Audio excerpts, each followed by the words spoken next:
All right, let's get started. I restructured a third of my class and spent several weeks on this lecture. I hope that it's worthwhile. We've talked about vaccinations and the anti-vax movement, focusing on the measles. And we just talked about coronavirus, the novel coronavirus. So now let's talk about something called tribal epistemology, which I think is a helpful way of thinking about the times that we live in. So I don't know everything. And I know you don't know everything. And that's okay.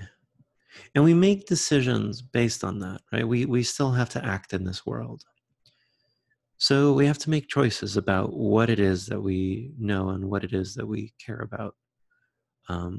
Because the things that are going to directly affect our lives, presumably we should spend more time on.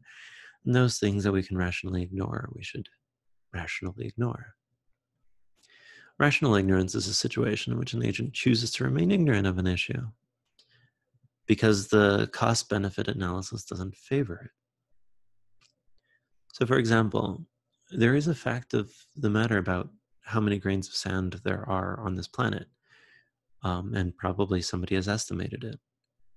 But it is not worth your time to try to figure it out. I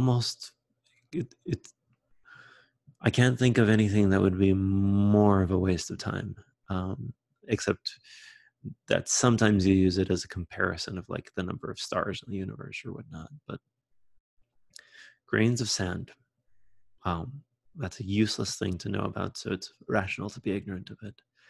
Some people think local politics is, it's reasonable to be ignorant of it. I'm not necessarily, in fact, I'm not a subscriber to that view. I think that we need to pay more attention to things closer to us, but people still don't go to city councils, right? Like, you don't go to city council meetings. You're a college student, you've got lots of other things in your mind, and maybe if you've thought about this at all, you trust that experts or your more connected friends or the media will report on this and tell you if you need to care about anything, right? Like, if they decide to harvest the organs of college students, you'll find out about it. A lot of us click through terms of service on software that we buy because we think that really smart people have figured it out and they aren't sneaking in any, like, you signed your soul away here. And I know a lot of people that try to stay away from thinking about science or thinking about society in general. Makes me sad. but people have argued, well, what does it matter if we figured out that gravitational waves were a thing? You people might find it cool to have a rover on Mars play a Will.I.Am song, but what does it matter for my day-to-day life? This was the case during the space race, right? Like, why do we care that a bunch of like suburban people are happy that people went to the moon? We've got real issues, we've got violence in the streets here to worry about. There's a war going on. So, okay, there's an argument to be made, depending on your values, that there are some things that other people really care about that you have every right to be ignorant about. So let's keep that in mind as we talk about this next concept and another concept related to it. Social epistemology is a field. Epistemology is the study of knowledge, right? And unless you've taken another philosophy class that argues directly against this, let's just take for granted that knowledge is justified true belief and forget the past 60 years of epistemology. What that means is, if you know something, that means that thing is true. You don't know false things. If you know something, that means you believe it. You can't say, I know that it's raining, but I don't believe it's raining. And if you know something, then you believe that it is justified. Or sorry, your knowledge, your belief in it is justified. you don't just have a dream and say, oh, I know who's going to win the election, right? Like, that's not the kind of justification that people would say, you know it, right? So good, justified, true beliefs, we say, are tantamount to knowledge. But you don't know everything. I don't know everything. And in fact, most of the things that I believe, I think are true just because I heard somebody that I trusted tell me them a long time ago. I've never seen the curvature of the earth. I mean, maybe on a plane, sort of, at the top of the mountain. I've definitely never measured the carbon dioxide of the atmosphere. I don't know how I'd go about doing that. I've never seen a virus up close in a microscope. I've seen images that people that I trust have taken themselves, but I've never seen the process of a virus getting into a body. I don't know how to even go about measuring that. So we trust.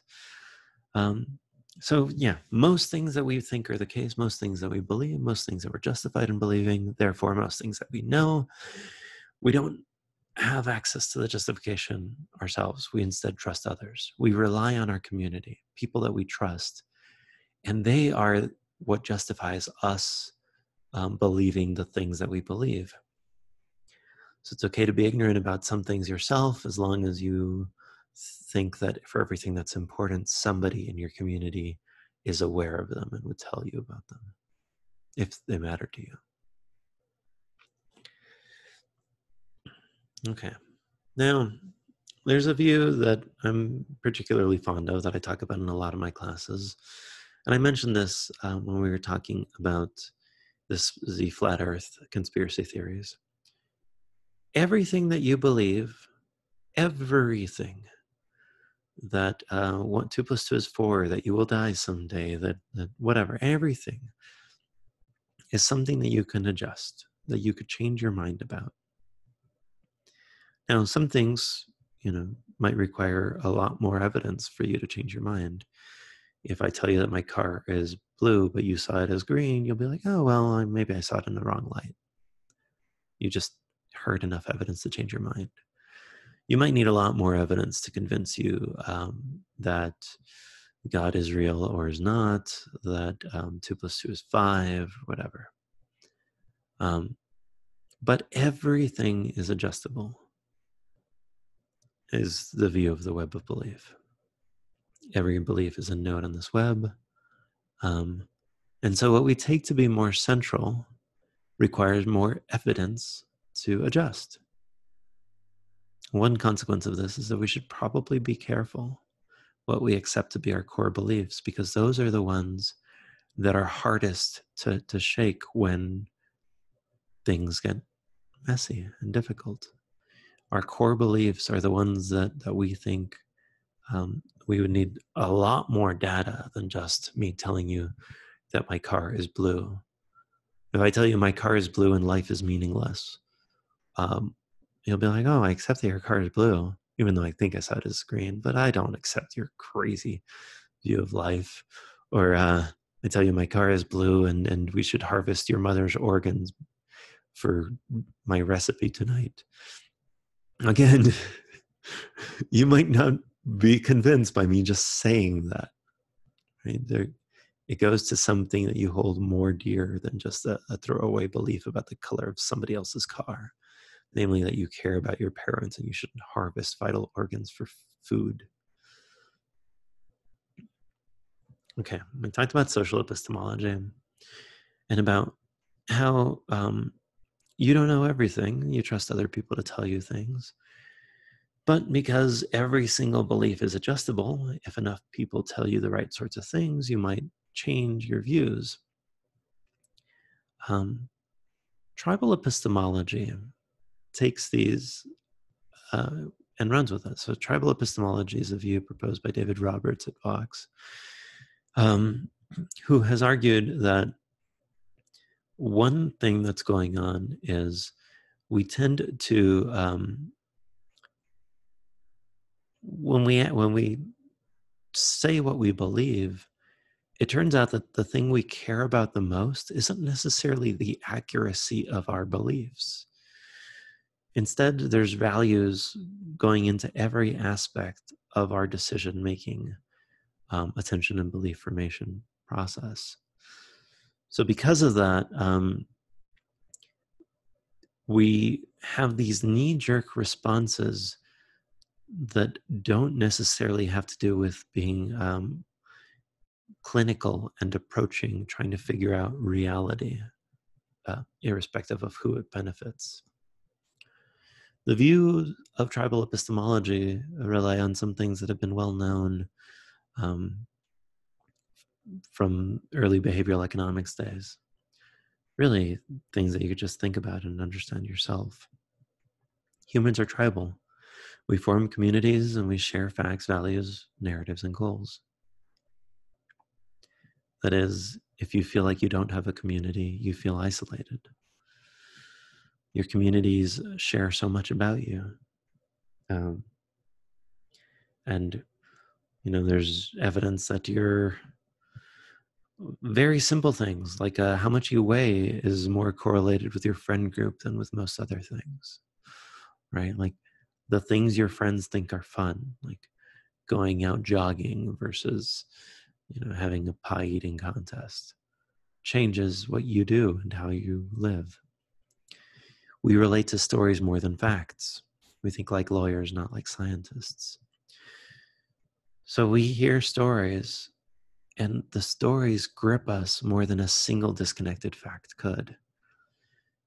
If I tell you a story about somebody being vaccinated and suffering horrible consequences, you will take that as very a dangerous thing, that we shouldn't vaccinate because of that. Even if I give you the raw numbers that say, oh, it's 1,000 times more likely that you'll get struck by lightning, but you don't say, like, stay away from rainy areas. We relate to the stories. The stories convince us. They make things seem more of what's called the availability heuristic. It's available to your mind, so you think it's more likely. So in the extreme of tribal epistemology, what ends up happening is that social epistemology collapses the distinction between what we think is true and what we think is best for our group. We don't care about accuracy. We care about what benefits our group, because there's going to be some story to tell from our point of view. And we're not scientists. We're not going to balance all of the data to try to figure out whether our group is right or wrong this time. We don't have the time for that. We have a group. We have a tribe. And if that tribe says a thing, you tend to believe it. So if your tribe says that coronavirus is just the flu, you believe it. You accept it. You don't bother looking into the evidence. And it doesn't matter that the answer that your group gives is the most convincing answer that could convince the most sober judge. But to have some sort of answer at all, a fig leaf that you can point to, again, just a story that justifies it. You chose your group for a reason, and you'll stick with it. Sometimes you'll be right, sometimes you'll be wrong. But if you keep changing your group because of what the facts say, it'll take so long. And if we take rational ignorance seriously, there's reasons not to take all of that time. But let's say you do think that this is a problem, and you're worried that you might be victim to this, that you don't have all of the time in the world, but you don't want to be led down this path where you're actively, eating at Red Robin, or whatever, because you think that it is just a hoax from your political enemies. You want to go out. You don't want to be the person that gets sick or gets other people sick by having mega church meetings or bringing school back in session. So one thing I think is helpful here. And here I'm drawing on some of the work from Ezra Klein and Why We're Polarized, his latest book. Diversify. You're not a member of any single group. I think in this country, we've gotten to the idea of mega identities. You associate with the right or the left, and you tend to think of that as your group. But you're not. You're a student of a certain age. You're a student, first of all. You are of a certain age. You're of a certain ethnicity and demographic. You live in Nevada, maybe. You have a career. You have a friend group. You have so many identities. And you should rely on more of these. Think about this as a Venn diagram, not one giant identity. Self-assess. Wrestle with ideas that produce emotions, whether you feel like super annoyed that somebody said something online that bothers you. Worry about why that bothers you. Is it reflecting something about you? Self-assess it when you purposefully want to like jump on some member of another group for a particular problem that you think that they have. Try to figure out why it bothers you, and whether it would really bother you if the shoe were on the other foot. I think that's easier to say than to do, right? Like there's reasons you really, really care about, like, say, corruption when the other people do it and it hurts your causes, and might not care when the exact same thing could be said about your group. We're like, well, you get the benefits from it, and we can't all be perfect. But keep that in mind.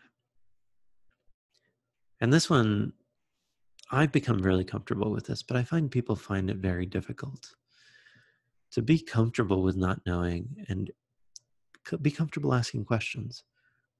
Just keep asking questions. The world doesn't owe you an answer to everything. And you don't need to have an opinion about every issue. Sometimes you can withhold judgment. So let's say you're happy with where you are. You think that you've called this one or that other one right, and you think you don't have that big of a problem. I would hazard to say you should. You really should worry about your own worldview. But let's say you're not going to do that. You want to actually instead bring somebody else out of their tribe because you think it's a particularly damaging cult or something.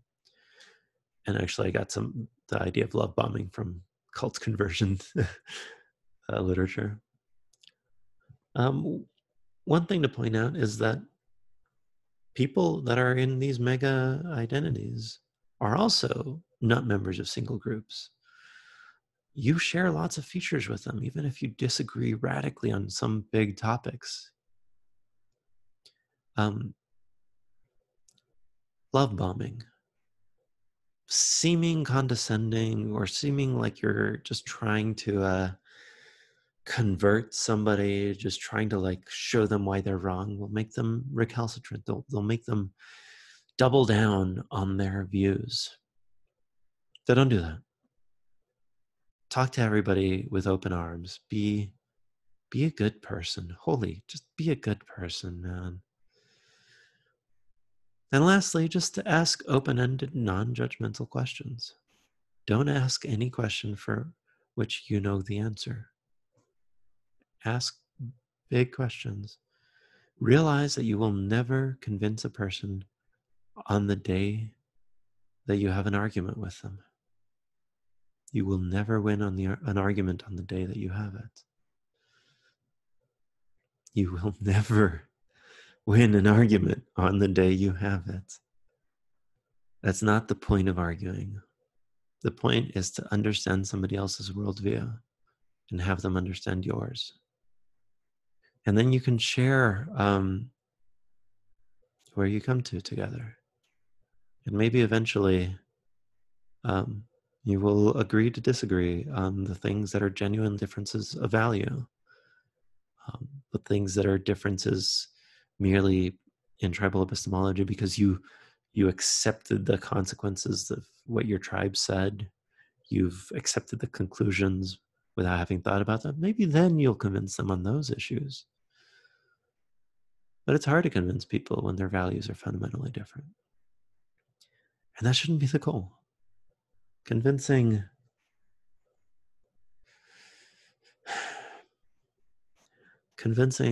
might be something that is helpful for car salesmen. But if you want to have long-term relationships with people you care about in your life, just try to understand their worldview. Okay. And that was tribal epistemology.